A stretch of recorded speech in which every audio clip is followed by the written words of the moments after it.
अभी हाल में ही आप लोगों ने भी न्यूज़ में पढ़ा होगा और देखा भी होगा कि मनसा देवी पर भगदड़ मच गई और काफ़ी लोग उसमें घायल हो गए और काफ़ी मर भी चुके हैं।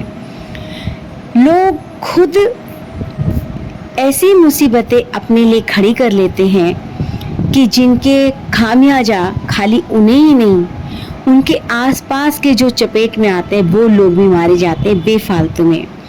मैंने खुद ने देखा कि भीड़ है, लाइन लगी हुई है, लेकिन उन्हें तो लाइन से चलना ही नहीं है।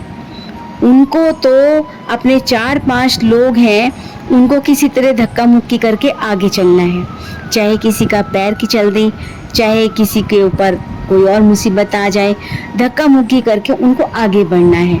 तो ये समझ में आज तक नहीं आया कि आप वहाँ मंदिर में दर्शन करने के लिए जा रहे हैं या एक दूसरे को चोट पहुँचाने जा रहे हैं। साफ साफ लिखा है कि कोई तार पकड़ने की वजह से वह हादसा हुआ है। इतनी सी बात तो सभी को समझ में आती है कि कोई वो रस्सी थोड़ी थी, वो तो एक तार था ना बिजली का, धीरे धीरे छिल गया, लोगों को करंट लगा।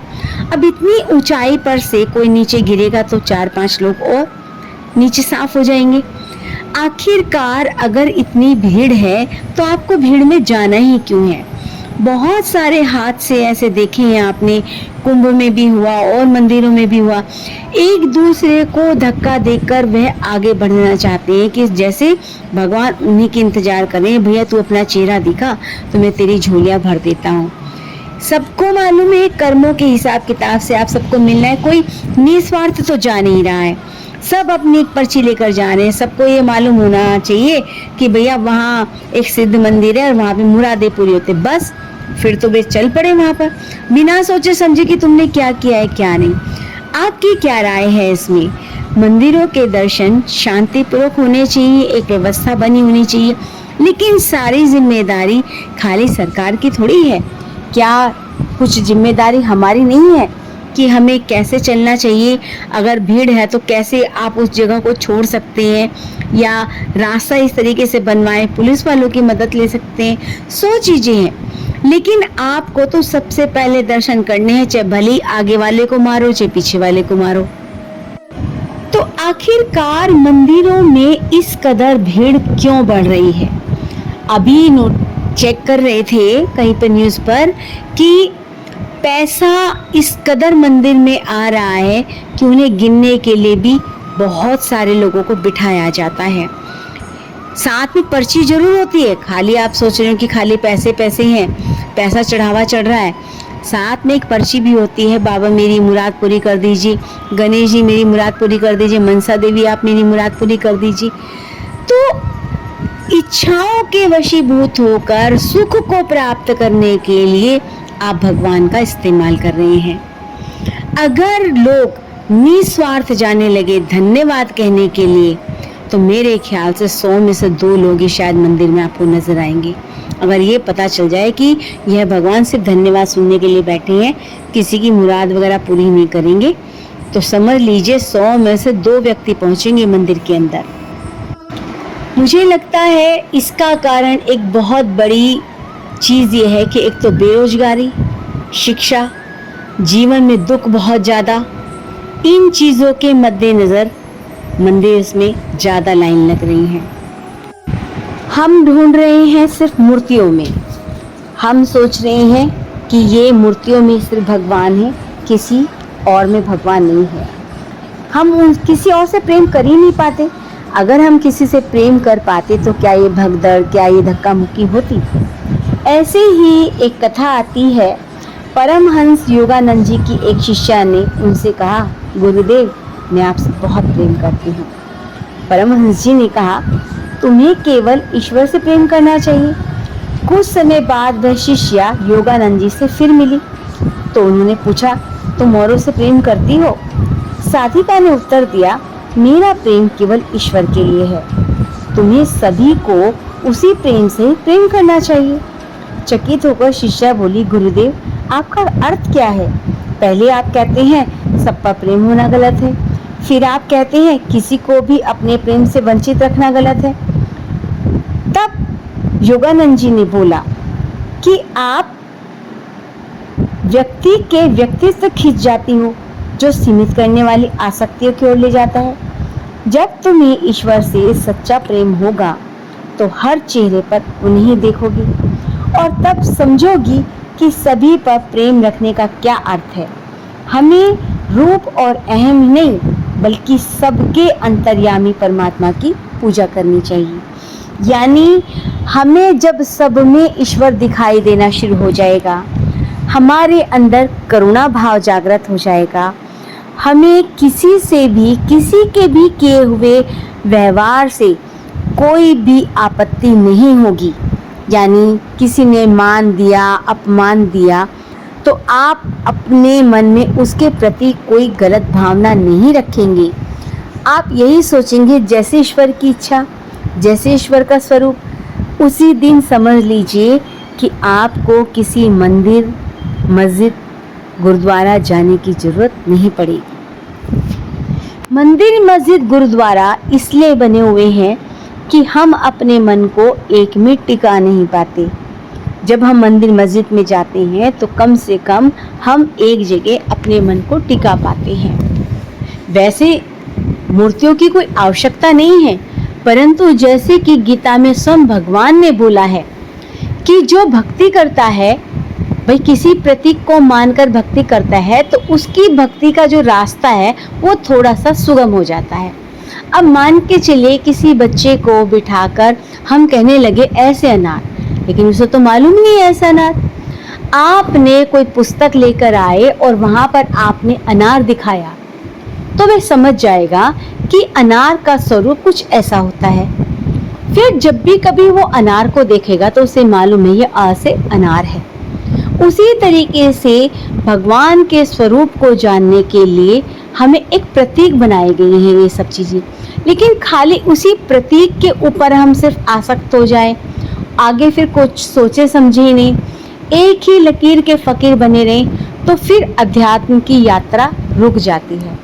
जिस दिन हमें हमारे अंदर से भय खत्म हो जाए, जिस दिन हमारे अंदर जो है उसी में हम सफिशिएंट हो जाएं, संतुष्ट हो जाएं कि हमारी काबिलियत के अनुसार हमें जितना मिला है वो हमारे लिए संतोषजनक है, हम दूसरे को देख के जलना बंद कर दें। यहाँ पर आपको ये नहीं कहा जा रहा कि आप अपनी उन्नति तरक्की करना बंद कर दीजिए। आप अपनी उन्नति तरीके के लिए मेहनत करिए, खूब मेहनत करिए, लेकिन अपनी मेहनत के चलते किसी दूसरे का नुकसान ना हो। अपनी मेहनत के चलते, अपने फायदे के चलते चालाकियां ना हो। जो भी आप कार्य कर रहे हो वो प्रभु के चरणों में समर्पित हो और अपने पुरुषार्थ को आप करते जा रहे हैं, तो समझ लीजिए आपके कदम बिल्कुल सही राह पर चले हुए हैं। आपको फिर किसी मंदिर मस्जिद में बैठकर, गुरुद्वारे में बैठकर कहीं जाप करने की आवश्यकता नहीं होगी। एक आपने भजन सुना होगा कि बुल्ले शाह जी का है, जब अपने दिल में खुदाई हो, जब अपने दिल में खुदाई हो, काबे में सजदा कौन करे, काबे में सजदा कौन करे, जब दिल में ख्याले सनम हो बसा, जब दिल में ख्याले सनम हो बसा, तो गैर की पूजा कौन करे, तो गैर की पूजा कौन करे, जब दिल में ख्याले सनम हो बसा। अगर उसकी तरफ से कष्ट आ भी रहे हैं तो कष्ट तो उसकी तरफ से होते ही नहीं है, वो तो हमारे कर्म के अनुसार होते हैं। स्वयं भगवान ने उन कष्टों को जिया है, जो जो कर्म उन्होंने किए उस कष्टों को अपने आप भोगकर उन्होंने संसार के सामने एक उदाहरण पेश किया कि मैं स्वयं भगवान हूँ, मेरे पास सारी शक्तियाँ हैं, लेकिन अगर मेरे कर्म में कहीं गड़बड़ है तो वह मुझे भुगतना पड़ेगा। मेरे साथी चाहे भले ही मेरा रोज दर्शन कर रहे हैं, लेकिन अगर कहीं कर्म में गड़बड़ की तो सुदामा को भी भोग भोगना पड़ा, उसको भी इतना गरीबी में अपना समय गुजारना पड़ा। लेकिन वह तो भगवान की सखा थी, फिर उनको कष्ट किस तरीके का? कर्म का जो भी फल है वह स्वयं भगवान हो या स्वयं भगवान के सखा हो, उन सभी को भुगतना पड़ेगा। तो यहाँ पर लेखक क्या बोल रहा है अपने भगवान को कि रोज रोज मैं किसी आग में जलता हूँ, मैं कुछ गड़बड़ करता हूँ तो भले ही तो मुझे जला दे। तो क्या बोलता है वो?